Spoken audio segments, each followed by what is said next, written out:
വീട്ടിൽ എന്തൊക്കെ മാറ്റങ്ങൾ കാണാം. ജലം ഐസാവുന്നു, മാറ്റമാണോ? ഇതേപോലത്തെ കുഞ്ഞു കുഞ്ഞു മാറ്റങ്ങൾ പറഞ്ഞാൽ മതി. എൻ്റെ കൊങ്ങപ്പാട് എന്ന് പറയുന്ന പരിപാടി തുടങ്ങിയതിന് ശേഷം നിങ്ങൾക്കുണ്ടായിട്ടുള്ള മാറ്റങ്ങൾ എന്തൊക്കെയാണ്?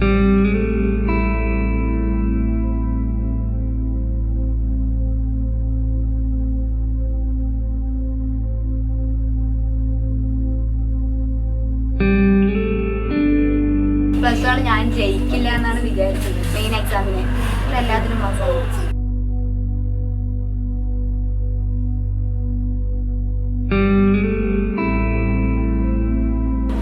പിന്നെ മാത്സിൽ ഭയങ്കര പിന്നാലെയായിരുന്നു, അതിൽ ഫസ്റ്റ് ആവാൻ പറ്റി.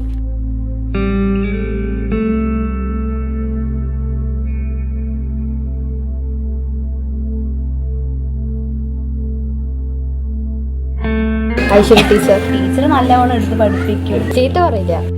10ാം ക്ലാസ് കഴിഞ്ഞ് ഹ്യൂമാനിറ്റീസ് പഠിച്ച് TV ജേർണലിസ്റ്റ് ആവാനാണ് ആഗ്രഹം.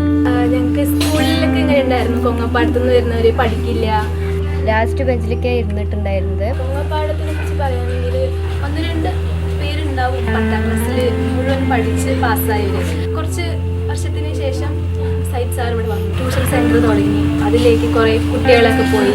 ഇത് പിന്നെയാണ് ഇവിടെ ഒരു കുറച്ച് കുട്ടികളെങ്കിലും 10ാം ക്ലാസ് പാസ്സാവുക എന്നത് കേൾക്കുന്നത്.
പാലക്കാട് പോലത്തെ ഒരു സ്ഥലത്ത്, പിന്നെ അകത്തേത്തറ പോലെയുള്ള ഒരു സ്ഥലത്ത്, അല്ല അകത്തേത്തറ പോലെ ഒരു സ്ഥലം, അകത്തേത്തറ എഞ്ചിനീയറിംഗ് കോളേജ് വർഷങ്ങളായിട്ട് എഞ്ചിനീയറിംഗ് കോളേജ് ഇവിടെ നിലനിൽക്കുന്ന സംഭവമാണ്. അവിടെ കേരളത്തിൻ്റെ പല ഭാഗത്തു നിന്നും കുട്ടികൾ വന്ന് പഠിച്ചു പോവുകയും പിന്നെ വിദ്യ നേടുകയൊക്കെ ചെയ്യുന്നുണ്ട്, അല്ലെങ്കിൽ ഒരു സ്കില്ലുണ്ടാക്കി പോകുന്നുണ്ട്. അപ്പോഴും അതിൻ്റെ ഏകദേശം ഒരു കിലോമീറ്റർ ചുറ്റളവുള്ള കോളനി, പിന്നെ അതിൻ്റെ പിന്നെ വിദ്യാഭ്യാസ ചരിത്രം എടുത്ത് നോക്കുമ്പോൾ 3 കുട്ടികളാണ് സ്വാതന്ത്ര്യം കിട്ടിയതിന് ശേഷം നമ്മളിവിടെ ഇടപെടുന്നതിൻ്റെ മുന്നേ വരെ പാസ്സായിട്ടുള്ളത്. 3 കുട്ടികൾ പാസ്സാവുകയും ഈ 3 കുട്ടികളുടെ ജീവിതം എന്ന് പറയുന്നത് വല്ലാത്ത രീതിയിൽ മാറിയിട്ടില്ല. കാര്യം അവർക്കൊരു തൊഴിൽ ലഭിച്ചിട്ടില്ല, അല്ലെങ്കിൽ സർക്കാർ ജോലി കിട്ടിയിട്ടില്ല. എല്ലാവരും പറയും സമ്പന്നരായിട്ടുള്ള ആൾക്കാരാണ്, അവർക്ക് SSLC പാസ്സായാലെന്നൊക്കെ ജോലി കിട്ടും. പക്ഷെ അങ്ങനെ ജോലി കിട്ടാത്തൊരു കോളനിയിലാണ് നമ്മൾ ഇടപെട്ടത്. പുറത്തുനിന്ന് നമ്മൾ ടീച്ചേഴ്സിനെ കൊണ്ടുവരികയും സ്പെഷ്യലായിട്ടുള്ള കോച്ചിങ്, ഇൻറ്റൻസീവ് ആയിട്ടുള്ള കോച്ചിങ്, പിന്നെ ചില ക്രിട്ടിക്കലായിട്ടുള്ള വിഷയങ്ങൾ കൊടുക്കുക. അതായത് മാത്തമാറ്റിക്സ്, പിന്നെ ഇംഗ്ലീഷ്, സയൻസ്, അതുപോലെയുള്ള സംഗതികളിലൊക്കെ കൊടുക്കുകയാണ് ചെയ്തത്. 5 വർഷം ഈ പദ്ധതി നടന്നതിൻ്റെ ഫലമായിട്ടാണ് 17 കുട്ടികൾ ഇവിടുന്ന് ഹയർ സ്റ്റഡീസിലേക്ക് പോവുകയും. അപ്പോൾ ആദ്യത്തെ ബാച്ചിൽ 5 കുട്ടികളാണ് എഴുതിയിരുന്നത് SSLC. അങ്ങനെ 5 കുട്ടികളെയും നമ്മൾ കൃത്യമായിട്ട് പിന്നെ സ്റ്റഡി ലീവൊക്കെ തുടങ്ങിയപ്പം രാവിലെയും പിന്നെ വൈകുന്നേരവും അവർക്ക് ഒരുമിച്ചിരുന്ന് പഠിക്കാനുള്ളൊരു സാഹചര്യം ഉണ്ടാക്കി. അപ്പോൾ ഇവിടെ നിന്ന് നമ്മളൊരു കമ്മ്യൂണിറ്റി ലേണിംഗ് എന്നൊരു സമ്പ്രദായത്തിലേക്ക് വന്നു. എല്ലാവരും ഒരുമിച്ചിരുന്ന് പഠിക്കുക. ഇപ്പോൾ വൈകുന്നേരം വീട്ടിൽ വന്നു കഴിഞ്ഞാൽ പിന്നെ അവിടെ നിന്ന് കാലുമോ എല്ലാം കഴിയും അവർ തിരിച്ചു വന്നിട്ട് എല്ലാവരും ഒരുമിച്ച് വരുന്നൊരു സ്ട്രെങ്ത് ഉണ്ട്. അത്തരത്തിലൊരു കൺസെപ്റ്റിലേക്ക് വരും. രാവിലെ ഇതേപോലെ തന്നെ രാവിലെ എഴുന്നേറ്റ് എല്ലാവരും വന്ന് പഠിക്കുക, വൈകുന്നേരം വന്നിട്ട് 9 മണി വരെ പഠിക്കുക. അങ്ങനെ അവർക്ക് പരസ്പരം പഠിക്കാനും അവർക്ക് പരസ്പരം ഷെയർ ചെയ്യാനും പരസ്പരം തുറന്ന് സംസാരിക്കാനൊക്കെ ഉള്ളൊരു സ്പേസ് ഉണ്ടാക്കി എന്നുള്ളതാണ്. അതിലൂടെ അങ്ങനത്തെ ഒരു സാഹചര്യം ഉണ്ടായപ്പോൾ തന്നെ അവർ ഭയങ്കരമായിട്ട് ഡെലിവർ ചെയ്യാൻ തുടങ്ങി. അതിനപ്പുറമായിട്ട് അവരെ ശ്രദ്ധിക്കാനൊരു ഗ്രൂപ്പ് ഉണ്ട് എന്നുള്ളത്, അല്ലെങ്കിൽ അവരെ പറയുന്നത് കേൾക്കാനൊരു ടീം ഇവിടെ ഉണ്ടെന്ന്, അല്ലെങ്കിൽ അവർ പിന്നെ ഇംഗ്ലീഷിൽ ഒരു 2 മാർക്ക് അധികം വാങ്ങിക്കുമ്പോൾ അതിന് കൈയടിക്കാൻ ആൾക്കാരുണ്ട് എന്ന്, അല്ലെങ്കിൽ അവർ ഒരു രക്ഷിതാവ് എന്ന് പറയുന്ന ഒരു കൺസെപ്റ്റ് പാരൻസ് അല്ലാതെ തന്നെ അവർക്ക് ഉണ്ട് എന്ന് പറഞ്ഞപ്പോൾ തന്നെ അവർ പെർഫോം ചെയ്യാൻ തുടങ്ങി. നമ്മുടെ ചുറ്റുപാട് ഒരുപാട് മാറ്റങ്ങൾ കാണാനല്ലേ? ഏതൊക്കെയാ മാറ്റങ്ങൾ? എന്തൊക്കെ മാറ്റങ്ങൾ കണ്ടിട്ടുണ്ട്? ഏതെങ്കിലും ഭൗതികമായിട്ട് മാറ്റമായിട്ട് കണക്ട് ചെയ്യാൻ പറ്റുമോ? എഡ്യൂക്കേഷൻ പ്രധാനപ്പെട്ട സംഗതിയാണ് എന്നുള്ളത് ഒരു പ്രദേശത്ത് സ്ഥാപിക്കുക, അല്ലെങ്കിൽ ഇതിലൂടെ മാത്രമേ പിന്നെ മോചനം ഉണ്ടാവുള്ളൂ എന്നുള്ളത് ആൾക്കാരെ ബോധ്യപ്പെടുത്തുക. അപ്പോൾ ആദ്യത്തെ ബാച്ചിൽ 5 കുട്ടികളാണ് എഴുതിയിരുന്നത്. അവർക്ക് ഒരുമിച്ചിരുന്ന് പഠിക്കാനുള്ളൊരു സാഹചര്യം ഉണ്ടാക്കി. അതായത് അംഗനവാടിയുടെ ഒരു സ്പേസ് ഉപയോഗിച്ചുകൊണ്ട്. ഇപ്പോൾ പലരും ഇതിനെപ്പറ്റി പറഞ്ഞൊരു പ്രശ്നം പിന്നെ ഈ ഡൊമസ്റ്റിക് ആയിട്ടുള്ള ചില പ്രശ്നങ്ങളുണ്ട് കുട്ടികൾക്ക്. മറ്റുള്ള കുട്ടികൾക്ക് അറിയാത്ത, അല്ലെങ്കിൽ മറ്റുള്ള കുട്ടികൾ പിന്നെ ഫേസ് ചെയ്യാത്ത പല പ്രശ്നങ്ങളും ഈ കോളനിയിലെ കുട്ടികൾക്ക് ഉണ്ടായിട്ടുണ്ട്. അത് അവരെ പ്രശ്നമല്ല, അതൊരു സാമൂഹ്യ പ്രശ്നം തന്നെയുണ്ട്. ശരിക്കും ഇത് ഗവൺമെൻറ് ഏറ്റെടുക്കണം. ഇനി കാര്യം ഈ പദ്ധതികൾ മാറണം. ഇപ്പോൾ പഴയ പദ്ധതികൾ തന്നെ വെച്ചിട്ട് ഇപ്പോൾ ഒരു കോളനീനെ നമ്മൾ നോക്കിക്കാണുമ്പോൾ കുറേ പൈസ കൊടുത്തിട്ട് അവിടെ ആടിനെയും ഇതിനെയൊക്കെ കൊടുക്കുന്ന രീതി മാറിയിട്ട് കുട്ടികളുടെ വിദ്യാഭ്യാസത്തിലേക്ക് ഇത്ര തുക എന്നുള്ള രീതിയിൽ എന്തൊക്കെയാണ് ചെയ്യേണ്ടതെന്നുള്ളത് പിന്നെ പറഞ്ഞുകൊണ്ടുള്ള പദ്ധതികളാണ് ഇനി വരേണ്ടത്. അപ്പോൾ അത് ഗവൺമെൻറ് ശ്രദ്ധിക്കേണ്ട ഒരു സംഗതി. അപ്പോൾ ഏത് ഗവൺമെൻറ് ആയാലും ഇനി ശ്രദ്ധിക്കേണ്ടതാണ്. മറ്റുള്ള കുട്ടികൾക്ക് ഉണ്ടാവുന്ന സമാനമായിട്ടുള്ളൊരു അവസരം ഉണ്ടാക്കുക എന്നുള്ളതാണ്. അപ്പോൾ ലാപ്ടോപ്പുകളൊക്കെയാണ് ഈ കുട്ടികൾക്ക് കൊടുക്കേണ്ടത്. കാര്യം ഇവിടെ നമ്മളങ്ങനെ പരീക്ഷിച്ചു. പിന്നെ നേരത്തെ ഗുരു തന്നെ പറയുണ്ടായി, ഓൺലൈനിൽ അവർക്ക് അപേക്ഷ അയക്കാൻ അറിയില്ലായിരുന്നു. അത് കാരണം അവർക്ക് സീറ്റ് നഷ്ടപ്പെട്ടു. ഇനി അത് ഉണ്ടാവാൻ പാടില്ല. കാര്യം ഇവിടെ 2 ലാപ്ടോപ്പ് വിദേശത്തുനിന്ന് നമ്മളെ ഫ്രാൻസിസ് ആണ് അത് പിന്നെ ഇങ്ങോട്ട് ഡൊണേറ്റ് ചെയ്ത്. അത് കൊണ്ട് വന്നപ്പോൾ അവരൊക്കെ അത് പഠിച്ചു. അവർ പിന്നെ അന്ന് നെറ്റ് കണക്ഷൻ എടുത്ത് നമ്മൾ മെയിൽ ചെയ്യാൻ പഠിച്ചു. ഇത്തരത്തിൽ സംഗതി പഠിച്ചു. ഇതൊക്കെ നിർബന്ധമായിട്ടുള്ളൊരു പദ്ധതിയാക്കി തന്നെ ഗവൺമെൻറ് കൊണ്ടുവരേണ്ടതാണ്. കഴിഞ്ഞ ലോക കേരള സഭയിൽ ചെന്നപ്പോൾ അവിടെ ബഹുമാനപ്പെട്ട IAS officer collector Beena madam പറയണ്ടായി, അവരുടെ ഇനിയുള്ള ഒരു പദ്ധതിയിലുള്ളതാണ് കണക്ടിവിറ്റി കൊടുക്കും എല്ലാ ഗ്രാമത്തിലും. അപ്പോൾ നമ്മളവിടെ ഉന്നയിച്ച ഒരു കാര്യം, ഈ കണക്ടിവിറ്റി കൊണ്ട് എന്താണ് നിങ്ങൾ ഉദ്ദേശിക്കുന്നത്? എന്ത് മാറ്റമാണ് നിങ്ങൾ ഉണ്ടാക്കാൻ ശ്രമിക്കുന്നത്? ഈ കണക്ടിവിറ്റി ഉപയോഗിച്ചിട്ട് കൊങ്ങപ്പാടം പോലെയുള്ള അല്ലെങ്കിൽ അട്ടപ്പാടിയിലുള്ള ഒരു റിമോട്ടായിട്ടുള്ള ഒരു കോളനിയിൽ ഈ കണക്ടിവിറ്റി കൊണ്ട് എന്ത് കാര്യമാണ് നിങ്ങൾ ചെയ്യാൻ പോകുന്നത്? അപ്പോൾ കണക്ടിവിറ്റി കൊണ്ട് ചെയ്യാൻ പറ്റുന്ന ഒരു കാര്യമാണ് വിദ്യ കൊടുക്കുക എന്നുള്ളതാണ്. എത്ര ദൂരെയുള്ള പിന്നെ അല്ലെങ്കിൽ പിന്നെ എന്താ പറയുക ജോഗ്രഫിക്കലി പിന്നെ ഡിസ്കണക്റ്റഡ് ആയിട്ടുള്ള ഏരിയയിൽ വരെ കണക്ടിവിറ്റി കൊണ്ട് നമുക്ക് അവിടെ വിദ്യ എത്തിക്കാൻ പറ്റും.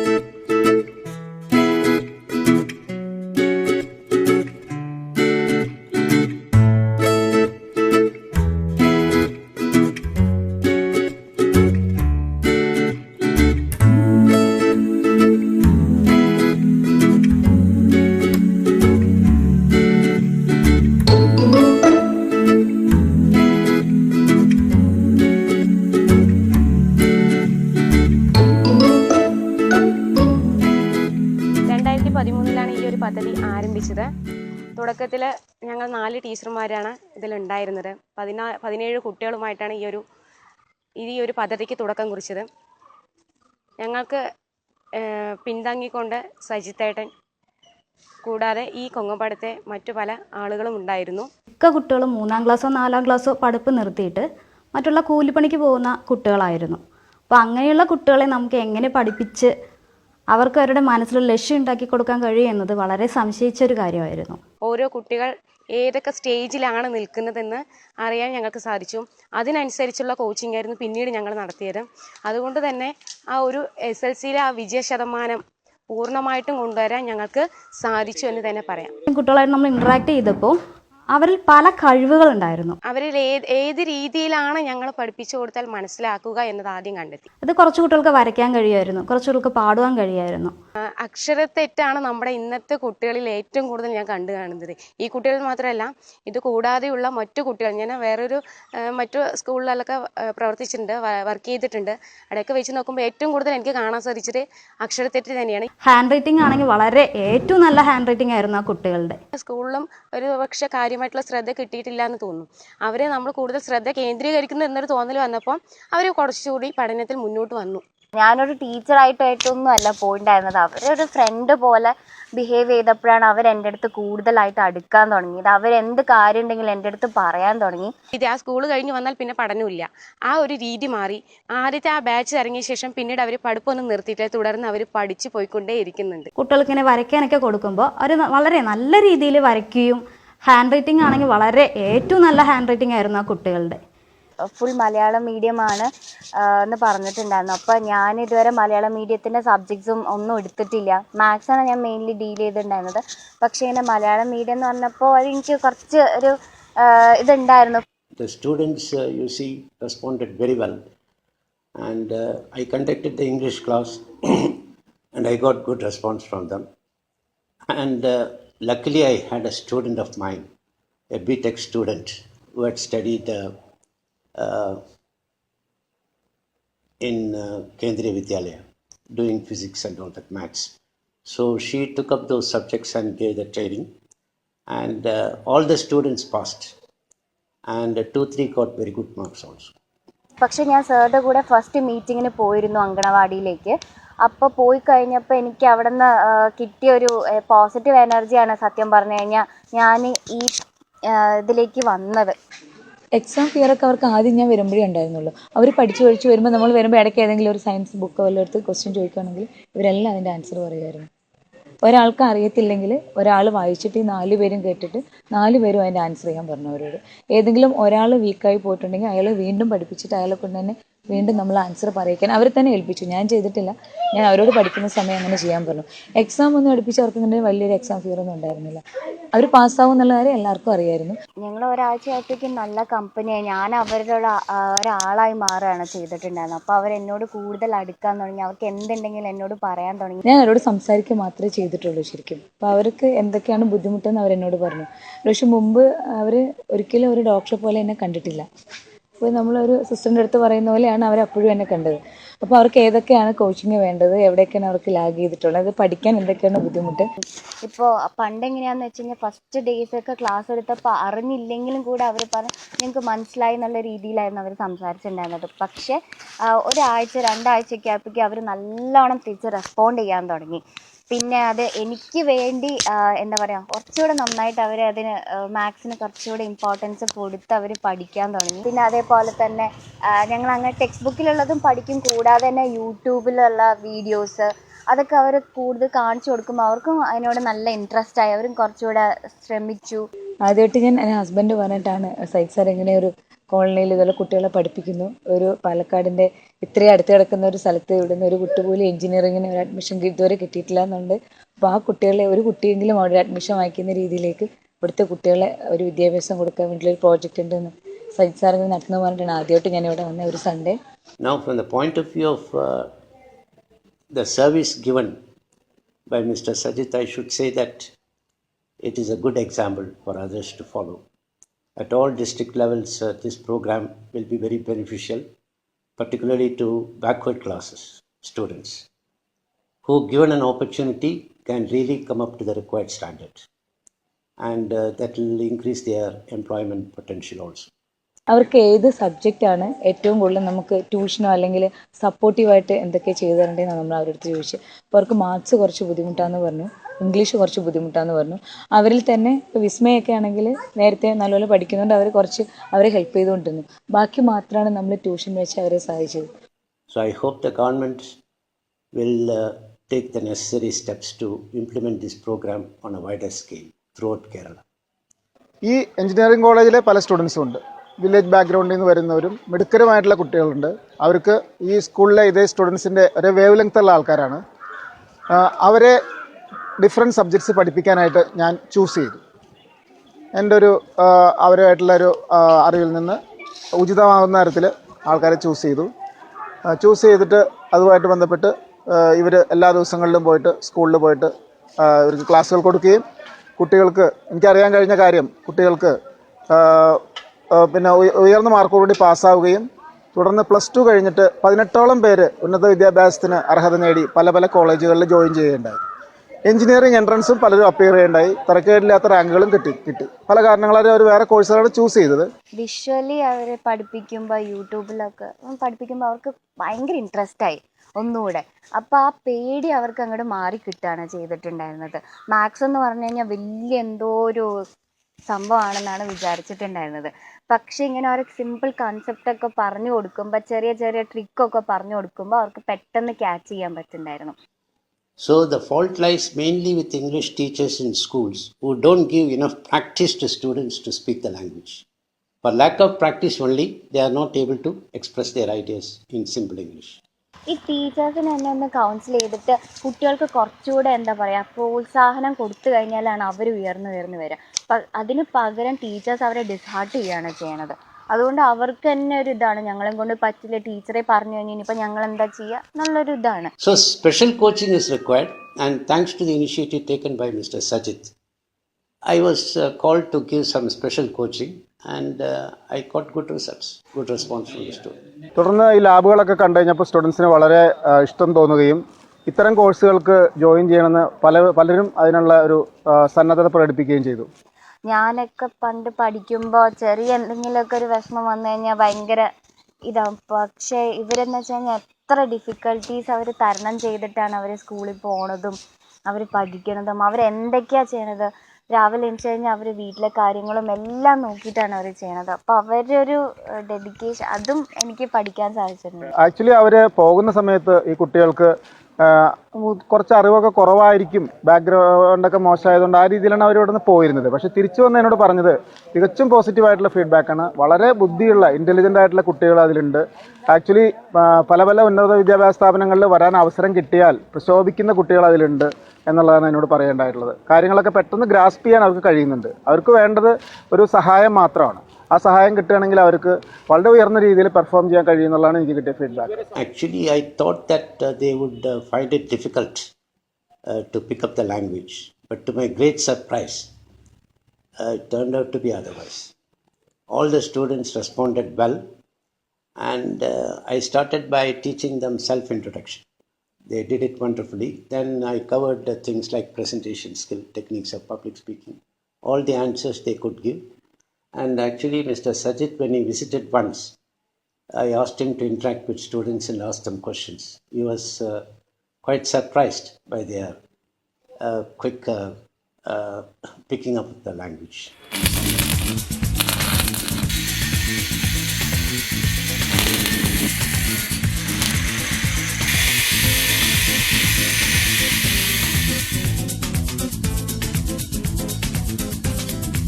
പതിനേഴ് കുട്ടികളെ വെച്ചിൽ ഫസ്റ്റ് തുടങ്ങിയത്. ഈ കൊങ്ങപ്പാടത്തിന് കോളനിക്കിൻ്റെ ഒരു അവസ്ഥ എന്ന് പറയുന്നത് വിദ്യാഭ്യാസം മാക്സിമം 10ാം ക്ലാസ്, 10ാം ക്ലാസ്സിന് താഴെ 8ൽ പഠിപ്പ് നിർത്തുക, 7ൽ പഠിപ്പ് നിർത്തുക, പിന്നെ മറ്റുള്ള എന്തെങ്കിലും കാരണവശാലാതെ ഇടയിൽ വെച്ച് വിദ്യാഭ്യാസത്തിൽ നിന്ന് മാറിപ്പോവുക, പിന്നെ ആ കുട്ടികൾ പണിക്ക് പോവുക, അങ്ങനെയുള്ള ഇതിലാണ് പോണത്. അപ്പോൾ സാറിവിടെ നിന്ന് ഞങ്ങളോട് പറയുണ്ടായി, നമ്മൾക്ക് ഇതിനൊരു മാറ്റം വരണമെങ്കിൽ നമ്മൾ കുറേ പൈസ കൊണ്ട് സഹായിച്ചുകൊണ്ടോ വേറുള്ള ബോധവൽക്കരണം കൊടുത്തുകൊണ്ടൊന്നും പറ്റില്ല. വിദ്യാഭ്യാസമാണ് ഇതിന് ഏറ്റവും വലിയ മാർഗം. ഇത്രയും പേര് നമ്മൾ 10ാം ക്ലാസ്സിൽ പാസ്സായില്ല. പാസ്സായതിൽ ഞങ്ങൾ പ്രതീക്ഷിച്ചിട്ടേ ഇല്ല ഇത്രയും കുട്ടികൾ ഇവിടുന്ന് 10ാം ക്ലാസ്സിലേക്ക് പാസ്സാകും, ഹയർ ലെവലിലേക്ക് പോകുന്നുള്ള ഒരു ധാരണ ഞങ്ങൾക്ക് ഉണ്ടായിരുന്നില്ല. അത് തന്നെ നമ്മൾ ആ പാസ്സായതിൽ ഫസ്റ്റ് ബാച്ചിൽ 5 കുട്ടികൾ പരീക്ഷ എഴുതിയിൽ 5 പേരും പാസ്സായി. 5 പേരും പാസ്സായില്ല. അതിലൊരു കുട്ടിക്ക് കുറച്ച് കൂടുതൽ മാർക്ക് ഉണ്ടായിരുന്നു. ആ കുട്ടി തന്നെ പ്രതീക്ഷിച്ചില്ല ഈ കുട്ടിക്ക് ഇത്ര മാർക്ക് കിട്ടുമെന്നുള്ളൊരു പ്രതീക്ഷ. ആ കുട്ടി അങ്ങനെ പൊട്ടിക്കരയുകയും ചെയ്തത്. ഈ BSc നഴ്സിംഗ് പഠിക്കുക എന്നുള്ളൊരു താല്പര്യം ഉണ്ടായിരുന്നു. അപ്പോൾ BSc നഴ്സിങ്ങിന് ചേരാൻ വേണ്ടി പോയപ്പോൾ അവിടുത്തെ പ്രിൻസിപ്പൾ ഞങ്ങളോട് ഇംഗ്ലീഷിൽ സംസാരിച്ചു. അപ്പോൾ ഞാൻ ആ മേഡത്തിനോട് പറഞ്ഞു, മേഡം ഞങ്ങൾക്ക് ഇംഗ്ലീഷ് അറിയില്ല, മേഡം എന്തെങ്കിലും ഉണ്ടെങ്കിൽ മലയാളത്തിൽ പറഞ്ഞു തരണം പറഞ്ഞു. ഇതൊക്കെ അറിയാതെയാണോ ഇവിടെ ചേരാൻ വന്നിരിക്കുന്നത്, ഇവിടെ ഫുള്ള് ഇംഗ്ലീഷാണെന്ന് പറഞ്ഞു. പറഞ്ഞു പഠിച്ച് വരും പറഞ്ഞു. അപ്പോൾ ആ മേഡം പറഞ്ഞു, നിങ്ങൾക്ക് ഈ വിദ്യാഭ്യാസം നിങ്ങൾക്ക് താങ്ങാൻ പറ്റുമോ ചോദിച്ചു. അപ്പോൾ ഞങ്ങൾക്ക് ഇതിനെക്കുറിച്ച് അറിയില്ല. അപ്പോൾ മേഡം എന്തെങ്കിലും പറഞ്ഞു തന്നാൽ ഞങ്ങൾക്ക് അതിനനുസരിച്ചുള്ള വഴി ചെയ്യാമെന്ന് പറഞ്ഞു. അപ്പോൾ നിങ്ങൾക്കൊന്നും പറ്റാത്ത കാര്യത്തിൽ നിങ്ങളിവിടെ വന്നിരിക്കുമെന്നും പറഞ്ഞു.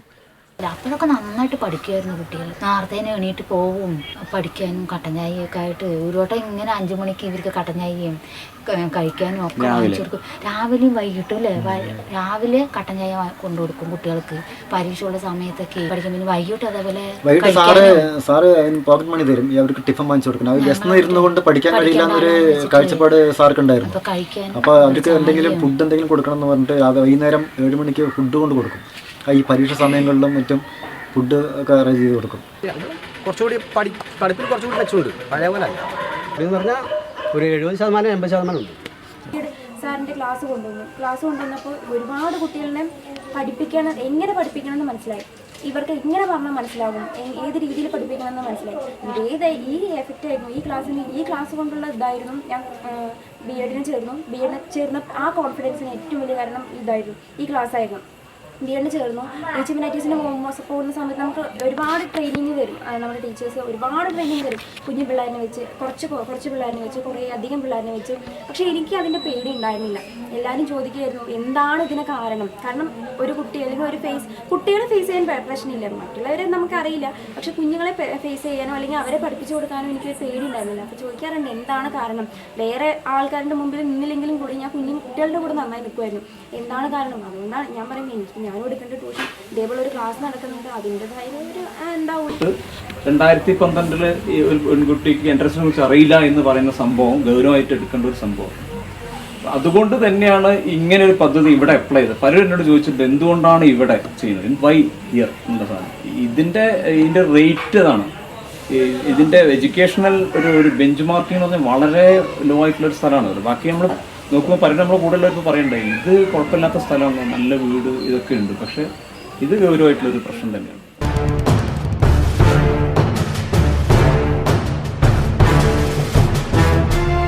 പക്ഷെ അന്ന് ഞങ്ങൾക്ക് പിള്ളേരെ പഠിപ്പിക്കണം എന്നൊരു ഉദ്ദേശം ഉണ്ടായിരുന്നു. പക്ഷേ ഇപ്പോൾ അത് ഡബിളായിട്ട് കിട്ടി ഞങ്ങൾക്ക്.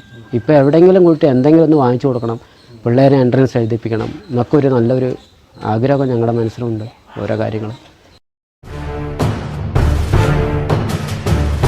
അവരൊക്കെ നല്ല രീതിക്ക് പാസ്സായി പോയി. ഇപ്പോൾ +1 വരെ എത്തി, +2 എത്തി, +2 പാസ്സായ പിള്ളേരുണ്ട്.